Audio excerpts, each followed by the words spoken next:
He's just describing our creepy neighbor's senior card cage. Yeah, that guy was the best. It's not funny. It's good.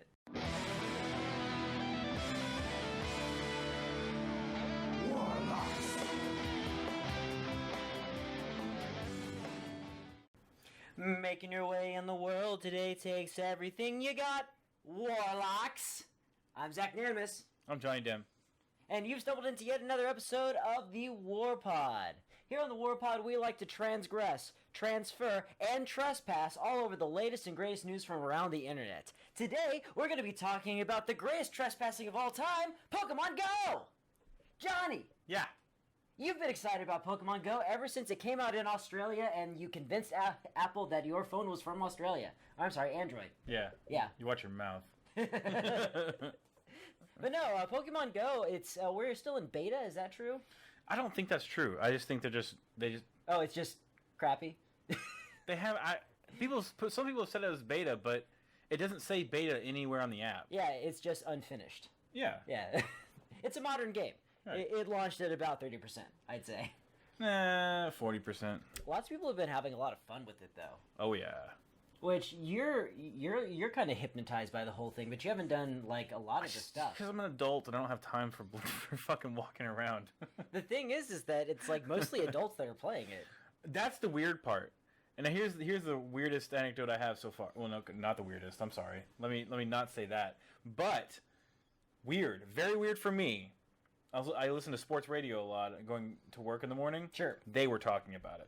Oh, everybody's talking about it. Everybody's talking about it. Everybody's playing it. I did not expect that. I just didn't. No, I could definitely see because it is the slightest of tastes of what we would want our Pokemon mobile experience to be. Yeah. And we'll take it. Oh, yeah. That's the thing. Yeah. Like, the thing about it is I don't play it. I have a 4S, and so I'm pretty sure that it's going to crash every time. But I have played the game. Not to mention your phone is barely hanging on. It operates just fine. Yeah, you say that. The software is just fine. It's not, though. It is. You complain about stuff like every other time I see you. Like what? Well, sorry, you don't complain about it, but if something doesn't run correctly, you just don't worry about it and you move on. Yeah. So in your mind, it's not broken. Why would I worry? I don't know. Why should I worry? Why should I care? Jesus Christ, it's loud in my headphones. Sorry. Take those off. Nobody wants to listen to this. No. Oh, man, where are we? Oh, Pokemon Go? Yeah, I can't run it on my phone. But I've played on your phone, and I've played it on Jay's phone. I actually played it a lot on Jay's phone. And I know that there's a battle system in the game. We just haven't gotten there yet. Yeah, neither you nor Jay have actually done it. Right. But you still really like the game. And I've caught some Pokemon with it, which seems to be the thing that you're supposed to do most in the game. Is walk around and collect Pokemon. Right. It's lame. It's not lame. It's casual. It is a diversion at best. Like, this is the game. So far. That's because if that was all the game is and will ever be, that game is gonna fall off very quickly. But it's not, because what was advertised is not just walking around the world gathering Pokemon. It's well, for one, joining a different faction, and then you already have, right. And then you can also do gym battles, and you can actually progress through a gym, like our friend Josh Crow has done. I saw his little post on Facebook. But the one thing that I thought was really cool is just the community experience in actually going and like fighting like a legendary Pokemon as a group. Like one springs up where there's a lot of phone activity or something, and then all of a sudden everyone has to go and fight that Pokemon together. And I think that's a really cool community aspect. The community aspect... Has that started yet? No, they've been holding back. No one's been able to find a legendary Pokemon yet. They're holding back. So we're really excited about the potential for a video game to be good eventually? You're saying this like less than 5 days after the game was announced. Released, sorry. The game was released less than 5 days ago. Yeah, a game should be fun on its release. And it has been. That's the whole point.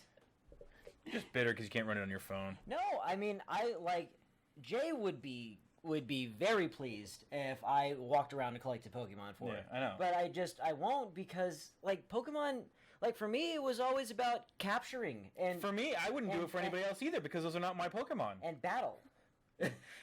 You know, you're supposed to, like, come to grips with the Pokemon and beat it down until it's ready to be in a Pokeball. No. Like, every encounter is supposed to be exciting and have some strategy involved with it. And I think that there's going to be some limits, as there are with, I think WoW is a good example. Like, there are graphically limits you have to put on that game so that everybody can play it.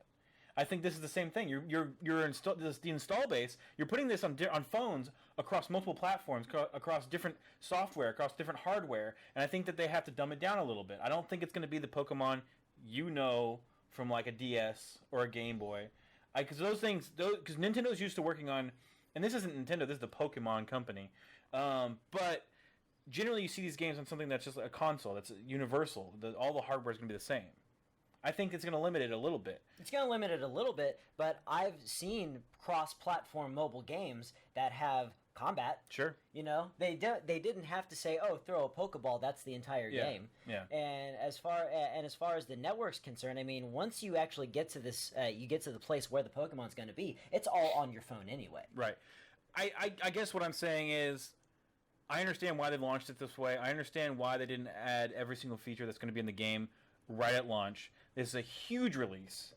Like I said, bigger than I expected it to be. And I think that I'm excited still about the potential because I think they're doing it the right way. I think a game this big has to be done in small amounts like that. But it's not that big. And it is. It's huge. No. A lot of people downloaded it. Yes. But it's not a big game. But that's a lot of weight on their servers. That's a lot. That's a lot of traffic on their servers. You don't even have to do that. Actually, you can download if you do it through a Google account instead of a Pokemon Trainer account. You can actually download maps onto it, and it takes a lot off their server. They could make those downloads automatic. Yeah, but there's still just. I just think it's a lot of. Well, I played on my Google account. Did you download maps? I didn't know you could do that. Apparently you could. These are little things that they could have thrown out at launch, pre-launch. People could have been downloading a special Poke file for the special Poke maps. Okay. They could have been doing that, and they could have taken a lot off the servers. It wouldn't change the fact that the game doesn't have a lot to it. Yeah. Well, it sounds like they should have hired you. Yeah, they really should have. As a consultant. But the thing is that people are still really enjoying it. They are enjoying it. Everybody's playing it. I want to talk about. Let's talk about some of the personal negative injury things. Lawyers. Yes. Let's talk about some of the negative things that have happened so far. Shoot. One man shot himself in the foot because there was a Blastoise and he didn't get to it in time. He literally shot himself in the foot? You said shoot, so I just said some stuff. Oh. No, so some real stuff that have happened. The one that everyone knows about is in St. Louis. There was actually a group of people that figured out like this hot spot of Pokemon activity, like in a secluded park. I didn't know the whole details, but eventually they were robbing them. They were luring them in and robbing people. Yes. And that's the basis of the story there. And that's the worst thing so far. I knew this stuff was going to get there eventually. Well, the thing is, you're getting people to just. Like millions of people are just walking out of their homes and just finding Pokemon. Yeah, in the night, with their faces in their phone, and I think the most interesting thing about that's a horrible thing that happened. It's a terrible concern. Is this gonna die? Is that what this is saying here? Or are you plugged in? You're plugged in. Yeah. I am plugged in. Okay. No, that's a horrible thing that's happened, and I'm sure we haven't seen the last of it. Mm-hmm. But the thing is that this is giving people a license to walk around randomly with their phones like this, right? Which is like kind of a good way to like case neighborhoods. Yeah. Because you can be taking pictures of it. I think we're no less than 8 months out from the first Pokemon Go defense. The defense? Huh? Oh, yeah. Like defense in a crime? Yeah, people are gonna say it's impossible that I was taking pictures of that young person. I was playing Pokemon Go. Here's the screenshots to prove it. Yeah. I caught a Pikachu. Yeah, you're right. There are some negative things. There was also a boy. I didn't say it was necessarily a bad thing, but maybe a little traumatizing. Yes. Someone did find a dead body. We're producing a new generation of super sleuths. Right, exactly. And Google has a little bit to do with I think this software because I think they it's their maps, I think, that are being used. I could be wrong about that. There's 2 ways to play. You can play through Google, or you can play through a trainer account. Right, but I'm saying the software itself, I think, is built on some of the Google software. Probably. And I think because the company that does Ingress is partnered with Pokemon Company to make this game. I think that is a Google company. I think they're tied to Google somehow. But my point is, social engineering. Google's smart, and they're gonna make us do stuff we don't want to do. I'm just saying. I'm just gonna put my tinfoil hat on. Oh, you're saying that we're all walking around looking for Pokemon, and they're busy figuring out like the latest trends in where you buy your adult onset diabetes. Yep. AKA Cinnabon. You got it. So anyway, but they've been doing that. They've been doing that for a while. The thing that I find hysterical about this whole thing is that like there's been a litany of Pokemon-related injuries, right? Because people are walking around and they're not aware of their surroundings, and they're just right there when you open the damn app. Gyarados is warning you. He's gonna eat you if you're not paying attention where you're walking. Okay. I didn't read that warning. I never did. I saw the warning on the news. And they were like, even though Pokemon shows you this warning, and I was like, that's the warning? It is. Because it's Gyarados coming down on red with like a... and then there's text at the very bottom. Right.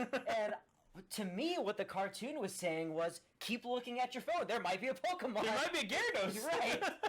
Go to the beach, walk into the water. But I think what's funny about this is that for the last 8 years, we've been pushing this Play 60 thing.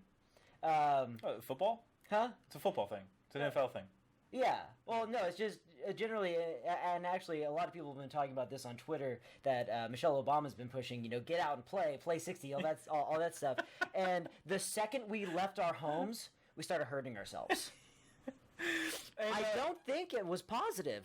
Well, Thanks, the thing. Obama. Here's the thing. Michelle Obama, for once. Here's the thing. I wanted to start with the negative because there's actually a lot of positive that's going out with this. There actually was I saw this one article that actually had a bunch of different tweets from people admitting that it's actually helping their mental health. Like it's forcing them to go outside and walk and just feel better. Get some sunlight and just Sure, we do need sunlight. Yeah, and so they're actually going out, and their mental health people's mental health is being improved by Pokemon. And then, not to mention, of course, the walking. Everyone's walking everywhere, except the cheaters that are driving. But you should not be playing Pokemon Go while driving. Your incubators, we learned this. Your incubators, which only incubate as you're stepping, do not register your movement past a certain speed. Yeah, they don't want you to cheat. Yeah. Yeah. Because not every phone is equipped with a pedometer, so they have to do it by GPS. Right. So if you have the app open and you're walking, it can track your movement and estimate how many steps you're taking. Mm-hmm. So, I guess it's actually slanted in the favor of the adults because they take bigger steps. Yes. So they take less steps and get those eggs hatched beforehand before someone else. Well, there's also the advantage of being a kid in this instance is having no responsibilities and being able to play it. Right? Yeah. Like I said, I'm only level 5. Like it's a little frustrating. That's bad. It is very bad. That's awful. And I know nothing about the game. I was able to join. I am Team Valor. I joined Team Valor. Nice. So, oh God, what happened to you? You didn't go for the straight 5. You did like a hook. Yeah, and I was like, it's gonna hit me right in the face. But no, yeah, I'm all Team Valor. So, final thoughts on Pokemon Go? Pokemon Go, super positive. I think let me say this. This will be my final word on it. The positive will end up outweighing the negative. Okay.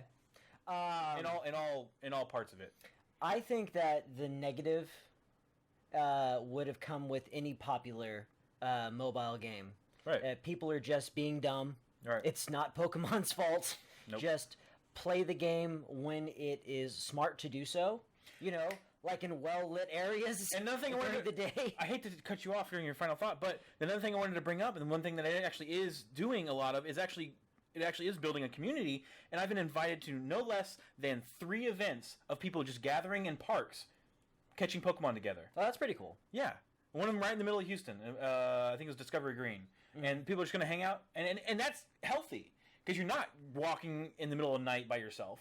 You're with a lot of other people. I was going to say, as long as you are with somebody else, And it's not going to be hard to find somebody else that plays this game that you can be friends with. I don't play it.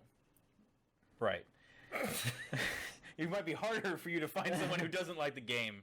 But yeah, that's what I just want to say that real quick before you finish your thought. No, I actually definitely like that idea, and I like the idea that people are coming together. And in fact, I think when I was watching KHOU, they had something on the news. They were like, use the buddy system. Yes. While playing this game, or don't play it in the bad part of town at night. Yeah, I don't walk around my neighborhood. But overall, as a game, it's meh. It is an entertaining curiosity for a moment.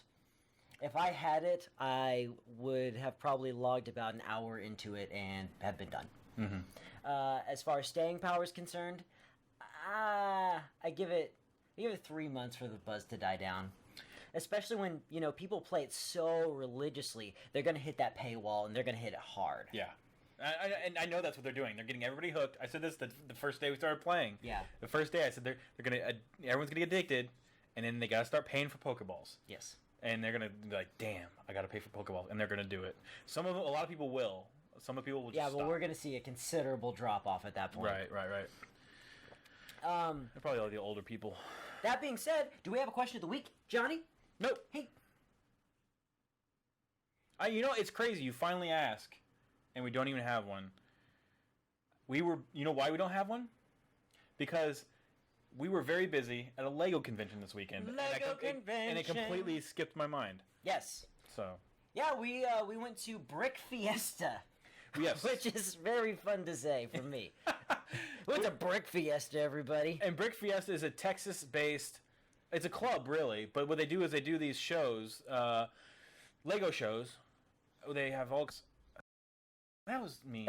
I didn't mean it that way. Oh, these crappy events where these buttholes show up. And they just build Legos like they're geniuses and... Don't let that stupid introduction fool you. I actually really had a good time. No, I really... It's super cool. This is very cool. But no, what I was trying to say was that it travels between 4 different cities in Texas. So it goes Dallas, I believe, Houston, San Antonio, and Austin. And this year it was in Houston, which was fortunate for us. And it's very cheap to get in. Tickets were, for a family pack of 4, I believe, was just a little above $30. And that's for both days. For both public days. The thing is actually for 4 days, but like I said, it's kind of a club, so the people who are like members, they do stuff in the first 2 days. Yeah, if I had one criticism about it, I'd say that there's a lot of stuff that would be fun for everybody to do. Right. But, only the exhibitors or people who show up with a piece to show off, because it's set up like an art walk is what it's set up like. There's all sorts of like speed building competitions, and, they play like Lego D&D and stuff like that. It's all very interesting, but it's only for people in the club. And I was hoping to like sit down with like regional speed champion Mario Gasoline. Yeah. Which is what my name would be if I was the speed building champion, and do tips and tricks on how to build as fast as possible. Little workshops and stuff like that. Meet Lego celebrities like Will Arnett. Right. Actually, that's a real thing because he voices Batman in the Lego movie, and he's gonna get his own movie. Wait, Lego Batman is getting his own movie? You didn't know that? No. That's a real thing. That's gonna be the worst thing. Will Arnett's awesome. Will Arnett's amazing. That's a terrible idea for a movie. But you're onto something about that. And there are things that they can improve on, and I like workshops would be awesome. In little how-to things. I think they have room to actually do more of the gaming stuff. I think there's definitely an audience for that. And it was cool, like you said. There are things that they don't get to see. Like, we stayed up there. We got a little backstage pass type of thing because my in-laws are actually huge Lego people. Johnny, don't sell yourself short. It's because we're in the media. Oh, right. That's not true at all. Stop posing. This feels really good. Does it? Yeah. I'll let you do what you're going to do. So my in-laws actually, they are huge Lego people. They have their own, I want to call them huge Lego people. Yeah. I just imagine there's minifigs that were like this tall. No, they actually are really big into Legos, and I guess that's my wife's stepbrother or half-brother. Does he? Do they share? One parent. They share it. Then it's half brother. Okay. It's not important, but he's a ringer when it comes to like speed builds and Yeah, stuff like he that. is like He's I very asked who good. the regional speed building champion was, and because it is kind of a tight knit pack of people, like Jessica's like, oh, that's my brother. Yeah. At least in Texas it is. He's Mario Gasoline. Yeah, right. That's his new name. No, but they actually did some really cool events. We got to stay up a little bit later up there on Saturday because they were there, and they had, like I said, they have a Lego store and everything, and they did this really cool Lego Jeopardy, and Yeah? they literally had like the whole board and everything, like it was a projection of the Jeopardy board, and they had the really cool little top. They had single Jeopardy, double Jeopardy, final Jeopardy. And they had 3 teams, but the way they did the teams is 3 teams of like 6 people each. Okay. But they did have a buzzer and everything, and it was. Was it a Lego buzzer? Like, was it from like the? It looked like just like it was made out of a pipe, like it was a pipe bomb. Oh, of course. The classic Lego pipe bomb. That's what it reminded me of. Anyway, that was really fun to watch. Why is that structure so readily available to your mind? Next subject. Pokemon Go. No, what I'm trying to get to is like that was a really fun event. I definitely could not participate. I don't know that much about Legos, but it was fun to watch. Like that would be like a little entertaining thing to watch, like watching a game show. Okay, how much is there to know about Legos? You'd be very surprised. Like, do they ask about like the years? Like, for instance, when was TMNT first introduced into Lego divisions or dimensions? No, they get very specific. So, what color other than blue, white, red, and yellow, which 2 other colors other than those have been in production consistently since 1950? Sun damaged white and sun damaged gray. No. Well, that's true. Yeah, they're all the sun. Actually, they had the sun damage question. They actually it was and there's all these acronyms I don't know, like adult fan of Legos and that's like an acronym. Yeah. Sorry. But one of the questions was phrased as like, what adult fan of Lego? I can't remember whatever that acronym is. Adult fan of Lego. So AFOL? An AFL? A foal. A foal. A foal. A foal. What do adult fan of Legos find are the most irritating colors because they get sun damage easily? And it's white and like light gray. Yeah. Yeah. But yeah, no, there's all kinds of crazy questions. Why are adults Legos outside so much? Good question. I have 3 builds on display in my home, and they've never seen the light of day, and they never will because I'm going to be buried with them. Right. Baxter Stockman all the way. Yeah. But what I'm trying to get to is I think that there could be improvements with the convention. Overall, we both had fun. Anything else you want to say about it? Well, that was in the Galleria Mall, and as a result, we got to go shoe shopping. We did. And we decided, okay, so I had this idea, and I've seen people like riding around on them on convention floors a bunch, and it's these teeny tiny little skateboards, and I thought about buying my own. And but then I realized the last time I was like thinking, oh man, this would be the perfect time for a skateboard. We were at Comic Palooza, and I was like, yes, this would be the perfect time for a skateboard. And then I thought, that's the first time I've thought this in the last 36 hours. You know, so I was like, the reason for having them isn't great, or the need for them isn't great. Plus, you got to carry them. Yeah. So I thought Heelys, and Johnny and I, we went out. Grab mine. It's under the table right there.